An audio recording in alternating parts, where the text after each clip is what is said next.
Microsoft's hold on the corporate world, for instance? I love Google. In the last few months, I've heard rumors of Google releasing the Web Office suite, Google leasing semi-trailer looking containers of equipment to just store racks of storage and the global data centers where they just park them every so often at network access points, and so they can be closer to the end user. Google PCs? Yeah, Google PCs, Google Wireless, where they track users,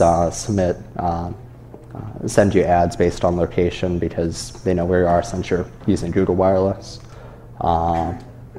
So I love everything that Google does just because Microsoft has to be having fits about them. You know Ballmer's screaming in a boardroom somewhere? Yeah, Ballmer screaming in a boardroom. The question was about if Google releases an Office suite, how does that affect Microsoft? I think Microsoft should be extremely concerned about anything that Google does. Ballmer in a boardroom isn't that far off.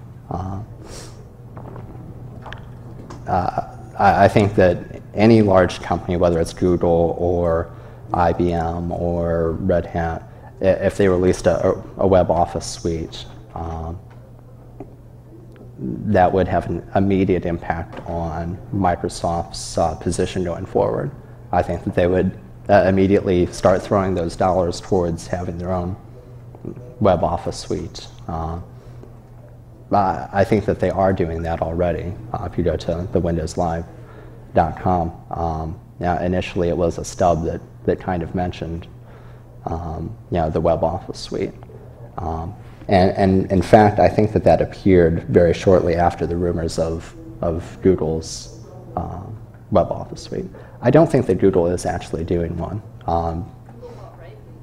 Yes, they did buy Writely, which is an Ajax Write, very similar to that.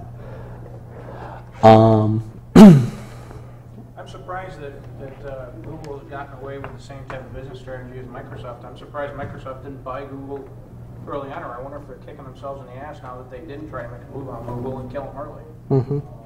Well, yeah, things would be a lot better off for Microsoft, but they can't really buy every Web 2.0 startup. Wait, yeah, I guess they can, but if it maintains their place in market dominance, I'm sure they try to. Mm-hmm. I don't know why they don't just buy every technology company. Department of Justice would weigh into that a little bit, but they beat them once, they can beat them again. Yeah. Because, I mean, that's been their, to me, in my opinion, that's been their whole strategy to try to stifle innovation is they get pissed, somebody comes up with a competing technology. Mm-hmm. We will assimilate you. Mm-hmm. They just suck them up and then they kill the idea. Mm-hmm. It's like, shit. Yeah, and that's certainly one of the best things about open source is that they haven't found a way to really combat that. They can't buy every open source company. They can't convince the developers to sign over copyrights, and Microsoft hasn't found a good way to combat it, but at the same time open source hasn't done enough innovation to really persuade consumers or business or anyone to switch over en masse. So it's just kind of like everybody's stagnant, waiting for somebody to make the first move. Yeah. Or maybe Google will come in on a horse and kill everybody. Yeah, Google's certainly done the most innovation of any of the large high-tech companies in the last couple of years. Anything else? All righty. Thank you.